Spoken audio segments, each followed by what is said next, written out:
To get my audience's attention and keep them interested, I like to use animation in my presentations. As you can see, I applied a single entrance animation effect to the first 3 bullets of text on this slide. And to emphasize the importance of the new Animal Healthcare division, I added a separate entrance effect with sound. I want to be very cautious not to overuse animation and sound, though. Let me switch to normal view by pressing the Escape button, because I want to go to another part of the presentation where I still need to add animations. When I'm in a hurry, I add animations using PowerPoint's built-in animation effects. I'll add an animation effect to the title page. Let me see which built-in effect best highlights the leadership briefing text. I'll select the text, and then click the Animations tab. In the Animations group, I'll click the arrow next to No Animation to see what choices I have.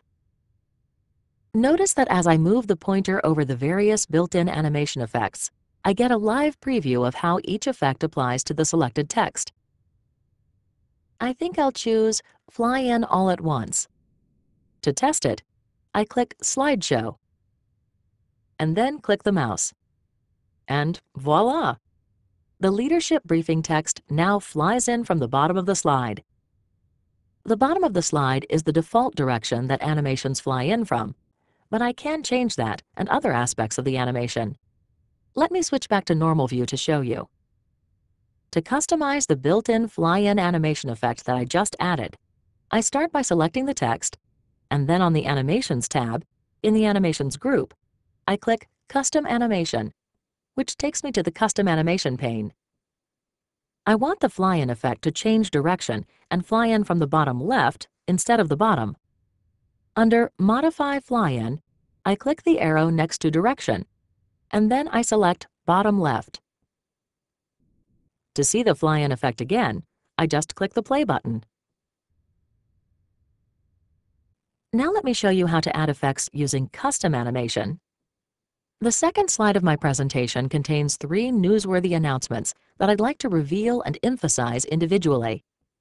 I'll add entrance effects to each of the 3 bullets of text and the logo on this slide. I'll select the first bullet, and in the Custom Animation task pane, click Add Effect. Notice that there are 4 types of animation effects: entrance, emphasis, exit, and motion paths. I don't cover the use of emphasis or motion paths in this demonstration, but feel free to experiment with them after you view this demo. Right now, I want to apply an entrance animation effect. To view an extended list of entrance effects, I could click More Effects, but I see the one I want: Fly In. I want to start the effect when the mouse is clicked, so under Modify Fly In, I click the down arrow next to Start, and then select On Click. I want this bullet of text to fly in from the left, so I click the down arrow next to Direction, and then select From Left. I can even specify the speed that I want the effect to move in. To do that, I click the down arrow next to Speed, and then select an option. I'm going to leave this setting at Very Fast. Now I'll add an entrance effect to the second bullet. I want to explore the More Effects list, so I'll click Add Effect, point to Entrance, and then click More Effects. Again, when I select an effect, it shows a live preview of how it will look in Slideshow view.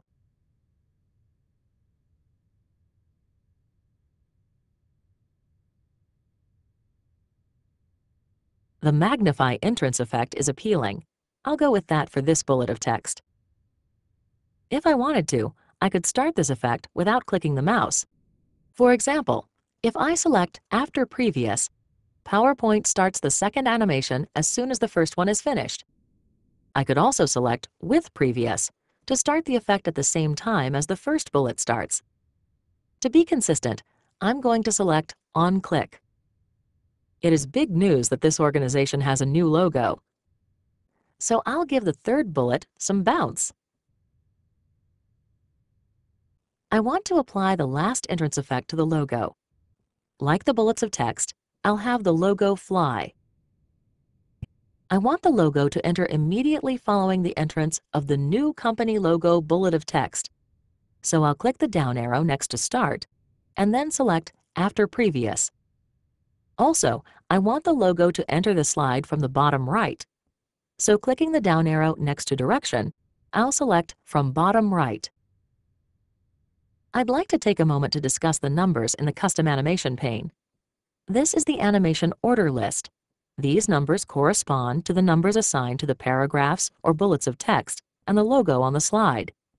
There is a logical sequence. Each effect appears in the order that I want it to start, and by default, in the order that I've added it. However, I can reorder them at any time. Now back to the logo. I'm going to add the final impact effect to the animation, sound.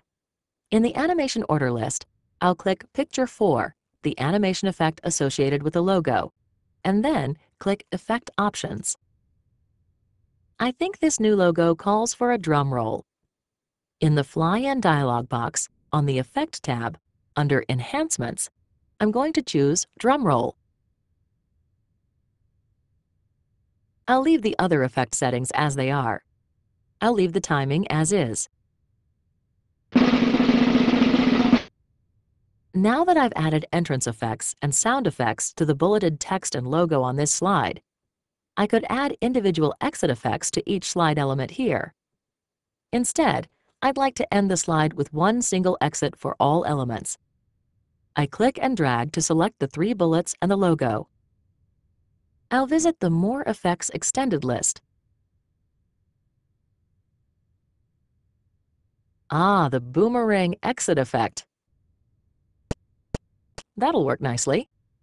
Time to give this slide a trial run in Slideshow view. At the bottom right of the Custom Animation task pane, I click Slideshow.